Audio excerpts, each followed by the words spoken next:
Welcome back to my YouTube channel. Make sure to like and subscribe to the channel for more interesting stories like these. Now, let's get into today's story video. AITA for taking back the beer I bought for a party from which I was uninvited. This occurred only a few hours ago. I am a 19-year-old male and the individuals calling me are 18-year-old men and women.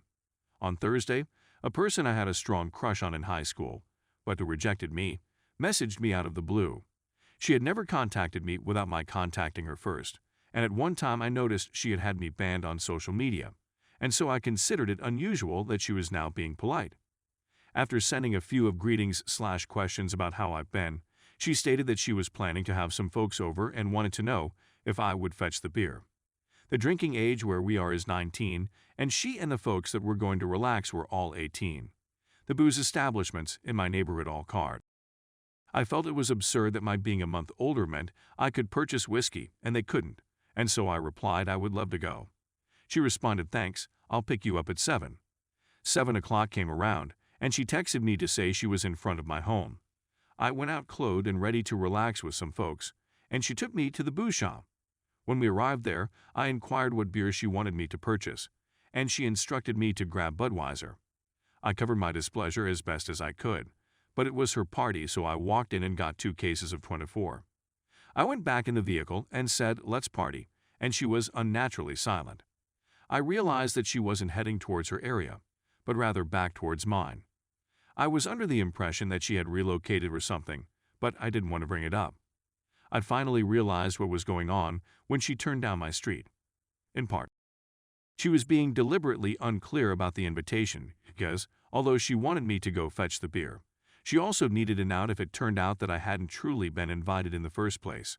It was her finest voice that exclaimed, "Thank you," as she pulled up in front of my home and bent down to kiss me on the cheek.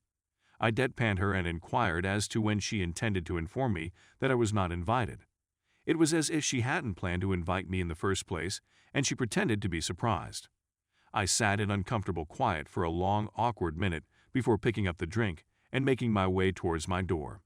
She jumped out of her vehicle and hastily attempted to re-invite me to the party, but I informed her that what she had done was the most embarrassing thing that had ever occurred to me, and she apologized. I returned to my room after opening my front door, slamming it a little too forcefully and closing it again. Now I'm sitting here sipping really awful pea water, and I'm getting text messages from all of her friends and from her, wondering why I'm being like such a jerk about it all.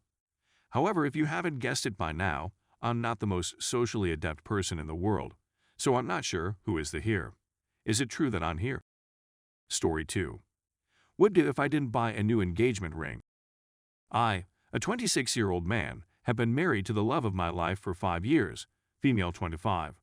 I can't put into words how much I admire her and appreciate her presence in my life. I knew I wanted to marry her as soon as I met her.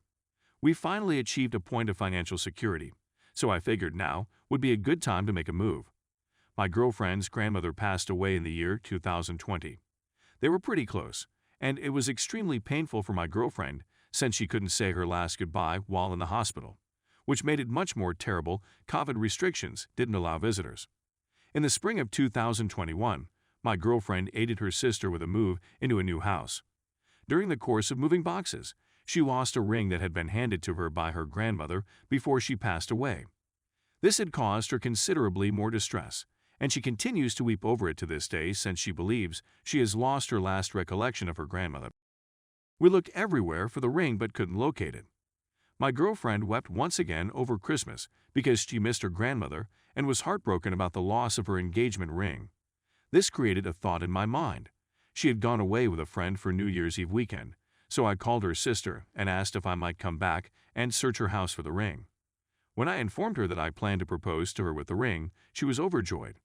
We eventually located the ring amid some boxes in her garage, thanks to the assistance of her husband, and my GF's mother, who was also enthusiastic about the idea. Even with 4 people looking, it took us hours. It is the anniversary of our first date that I want to propose on, and we typically go out to do something special on that day. Therefore, I want to propose on the 14th. I notified my friends, who were delighted for me.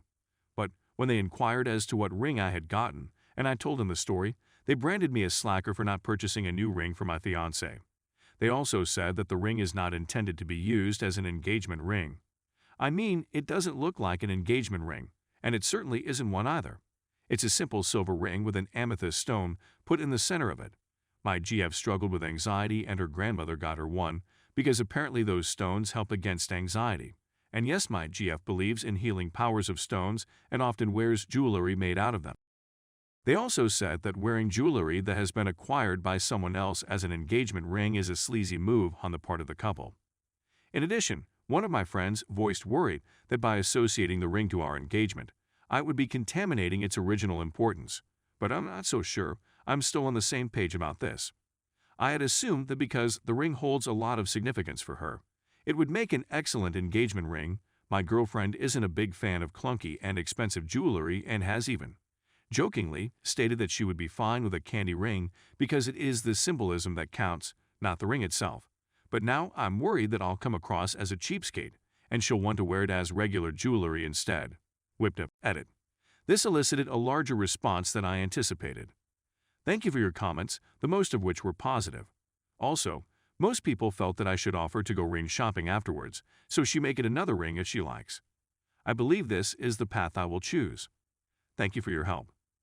Many others also suggested that she could be disappointed that I didn't give her the ring at the point of engagement for 2 weeks. To be honest, my girlfriend is a major admirer of surprises, so I must say I hadn't considered it that way, and I see my mistake there. Edit 2.